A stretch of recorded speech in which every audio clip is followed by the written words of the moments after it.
السلام علیکم ویورز، ہمارے چینل پر خوش آمدید۔ ڈیم اٹ، تمہاری ایک غلطی کی وجہ سے سب برباد ہو گیا۔ وہ خالی کلاس روم میں اس پر دھاڑا اور کرسی اٹھا کر زور سے زمین پر پھینکی کہ مرہا اپنی چیخیں دبائے منہ پر ہاتھ رکھے کانپنے لگی۔ تمہیں کیا لگتا ہے تم میرے خلاف گواہی دو گی میں تمہیں بخش دوں گا؟ اس کی دونوں جانب دیوار پر ہاتھ رکھے وہ سر ترین لہجے میں بولا تو مرہا کا جسم اور ذہن سن پڑنے لگے۔ اس نے دوست کی مدد کے لیے گواہی دی تھی، نہیں جانتی تھی کہ خود پھنس جائے گی۔ اس سے پہلے کہ وہ مزید کچھ کہتا وہ ہوش کھوتی اس کے بازوؤں میں جھوم گئی۔ وہ اس کے معصوم خوفزدہ چہرے کو دیکھے گیا۔ زندگی میں پہلی بار اسے اپنے رویے پر افسوس ہوا تھا۔ اچھا ہوا تم نے گواہی دی، ورنہ میری نظر تم پر کیسے پڑتی، معصوم لڑکی۔ وہ جیسے ہی کلاس روم میں پہنچی تو شدید خاموشی چھائی ہوئی تھی۔ اسے تھوڑا سا خوف محسوس ہوا۔ آج وہ خلاف توقع جلدی یونیورسٹی سے آ گئی۔ اس نے جیسے ہی کلاس روم میں قدم رکھا اور اپنی جگہ پر بیٹھی تو اچانک سے کلاس روم کا دروازہ بند ہوا۔ اس نے جیسے ہی نظر اٹھا کر دیکھا تو کیا دیکھتی ہے کہ سفیر حسن تیز تیز قدموں سے اپنی آنکھوں میں بے پناہ غصہ لیے اس کے پاس چلا آ رہا ہے۔ تم نے کلاس روم کا دروازہ کیوں بند کر دیا؟ مرہا ایک دم سے گھبرا کر اپنی جگہ سے کھڑی ہو گئی۔ کیونکہ مجھے تم سے سارے حساب چکتا کرنے ہیں، اس نے آگے بڑھ کر لہو رنگ آنکھوں سے اسے دیکھتے ہوئے کہا تو مرہا کے ہوش اڑ گئے۔ جو کچھ سنبل کے ساتھ ہوا تھا وہ واقعہ ابھی تھما نہیں تھا کہ سفیر حسن کا یہ رویہ اس کی سمجھ سے بالا تر تھا۔ اسے شدید خوف محسوس ہونے لگا۔ خوف کی ایک پوری لہر اس کے جسم میں دوڑ گئی اور سنسناہٹ سی پیدا ہو گئی۔ تم نے کل پرنسپل روم میں جو کچھ بھی کہا اس کی وجہ سے سب کچھ برباد ہو گیا ہے۔ میں تمہیں کبھی معاف نہیں کروں گا۔ وہ جارحانہ انداز میں آگے بڑھا تو مرہا ایک دم سے پیچھے ہوئی، لیکن وہ اس کے پاس آنے کے بجائے پاس رکھی کرسی کو اٹھا کر زور سے زمین پر پھینکنے لگا۔ مرہا کے ہوش اڑ گئے۔ اس نے پہلی بار سفیر کو اس قدر غصے میں دیکھا تھا۔ وہ منہ پر ہاتھ رکھے اپنی چیخیں روکنے لگی جو اس کے اس رد عمل کو دیکھ کر اس کے منہ سے برآمد ہوئی تھیں۔ تمہیں کیا لگتا ہے تم نے جو کچھ کل میرے ساتھ کیا اس کے بعد میں تمہیں بخش دوں گا اور چپ چاپ اس یونیورسٹی سے چلا جاؤں گا؟ اس نے کڑی نگاہوں سے اسے دیکھتے ہوئے کہا تو مرہا تھر تھر کانپنے لگی۔ وہ آگے بڑھتا گیا اور ایک دم سے اسے دیوار کے ساتھ لگا کر اپنے دونوں ہاتھ دیوار پر جمائے اور اس کی آنکھوں میں آنکھیں ڈالے اس سے کہنے لگا تو مرہا کی موٹی آنکھیں نمکین پانیوں سے بھرنے لگیں۔ جو کچھ تم نے کیا ہے وہ معافی کے لائق ہرگز بھی نہیں ہے۔ تم نے میرے خلاف گواہی کیسے دے سکتی ہو جبکہ جو کچھ ہوا اس میں میرا کوئی ہاتھ نہیں ہے؟ اس نے ایک دم سے اپنے پاؤں پٹک کر کہا تو مرہا کی برداشت کی حد ختم ہو گئی اور اس کی اس قدر جارحانہ انداز، رویے اور لہجے کو وہ برداشت نہ کر سکی۔ اس کے ہاتھ پیر سن ہونے لگے، دماغ معاف ہونے لگا اور ایک دم سے وہ اس کی باہوں میں ہی جھول گئی۔ وہ بے ہوش ہو چکی تھی۔ جیسے ہی اس نے نظر اٹھا کر مرہا کے سراپے پر نظر ڈالی تو ایک لمحے کے لیے حیران رہ گیا۔ اس کے چہرے کے نقوش کلاس روم کی روشنی میں کافی حد تک واضح ہو رہے تھے۔ وہ بہت خوبصورت تھی اور خوبصورت لگ رہی تھی۔ اس کی نظریں اس کی آنکھوں سے ہوتے ہوئے اس کے ناک میں موجود دمکتے موتی پر ٹک گئیں جو اس نے اپنی ناک میں نتھ کے طور پر پہنا ہوا تھا۔ پھر اس کی آنکھیں پھسلتے ہوئے اس کے ہونٹوں پر جا پہنچی جو پنکھڑی نما تھے، لیکن اس نے جیسے ہی اس کے چہرے پر ہاتھ پھیرنے کی کوشش کی تو اسے ٹھنڈے پسینے آ گئے تھے۔ اوہ، یہ تو ٹھنڈی پڑ رہی ہے، یعنی اس کا بلڈ پریشر لو ہو رہا ہے۔ اس نے فوراً سے اسے لٹایا اور پانی اٹھا کر اس کے چہرے پر چھینٹے مارنے لگا۔ ہوش میں آؤ مرہا، کیا ہو گیا ہے؟ اسے اپنے رویے پر افسوس ہونے لگا۔ یہ میں نے کیا کر دیا؟ میں نے اپنے رویے سے اسے اس حال میں پہنچا دیا۔ ابھی اگر ہوش میں نہ آئی تو مجھے یہاں لوگوں نے دیکھ لیا تو کیا ہوگا؟ ایک دم سے اسے مرہا کے ساتھ ساتھ اپنی ساکھ کی بھی فکر ہونے لگی تو اس نے آگے بڑھ کر دروازہ کھولا، لیکن تب تک بہت دیر ہو چکی تھی۔ یہ یہاں کیا ہو رہا ہے؟ اتفاق سے کلاس روم میں طالب علم سے پہلے سر اسجد پہنچ چکے تھے۔ مرہا کیوں یہاں لیٹی ہوئی ہے اس طرح بے حس و حرکت؟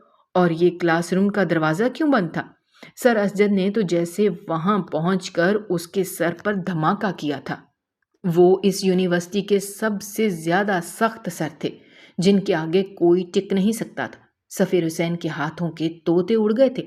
ایک دم سے اس کی شخصیت پر چڑھا خول چٹک سا گیا۔ سر مرحا بے ہوش ہو گئی تھی اور کلاس روم کا دروازہ وہ بہانے تلاش کرنے لگا، حالانکہ اس کی نیت غلط نہیں تھی۔ وہ صرف مرحا کو ڈرانا اور دھمکانا چاہتا تھا۔ اس نے جیسے ہی پیچھے مڑ کر دیکھا تو مرحا ہوش میں آنے لگی۔ سر، اس کی طبیعت ٹھیک نہیں ہے، اس کا بی پی لو ہو گیا ہے، ہمیں اسے ڈاکٹر کے پاس لے جانا چاہیے۔ سر اسجد اس کی باتوں میں نہ آئے۔ تم ایک طرف کھڑے ہو جاؤ، تمہیں تو میں بعد میں دیکھتا ہوں۔ سنبل والا معاملہ ابھی تھما نہیں ہے کہ تم نے یہ نیا ڈرامہ کھڑا کر دیا ہے۔ ایک دم سے انہوں نے انگلی اٹھا کر اسے وارننگ دی تو وہ انہیں دیکھ کر رہ گیا۔ دونوں معاملات میں اس کا کوئی قصور نہیں تھا، لیکن ہر بار وہ کیوں قصوروار ٹھہرا دیا جاتا تھا؟ وہ افسوس کے ساتھ سوچنے لگا، اور جیسے ہی سر مرحا کی طرف بڑھے تو وہ ہوش میں آ گئی۔ وہ بری طرح رو رہی تھی۔ کیا ہوا ہے؟ تم اس طرح رو کیوں رہی ہو؟ سفیر حسن کے مطابق تو تمہاری طبیعت خراب ہو گئی ہے۔ انہوں نے آئی برو اکٹھے کرتے ہوئے اس کی طرف دیکھا۔ ان کے چہرے پر بلا کی سنجیدگی تھی۔ سر، میں ٹھیک کہہ رہا ہوں۔ اس نے جیسے ہی آگے بڑھ کر اپنی صفائی پیش کرنی چاہی تو سر اسجد نے ایک دم سے اسے چپ کروا دیا۔ تم چپ رہو۔ مرحا، آپ میرے ساتھ آئیں، وہاں نرسنگ روم میں بیٹھ جائیں، اور تم میرے ساتھ پرنسپل روم میں آؤ۔ یہ انتہائی غیر اخلاقی ہے کہ ایک کلاس روم میں ایک لڑکا اور لڑکی موجود ہوں اور وہ اندر سے بند ہوں، تو اس کے کیا معنی لیے جاتے ہیں؟ میں تو جو سمجھوں وہ سمجھوں، دنیا کیا سمجھے گی؟ لیکن تمہیں اس بات کی کوئی فکر نہیں ہے کہ کسی لڑکی کی عزت کتنی پیاری ہوتی ہے۔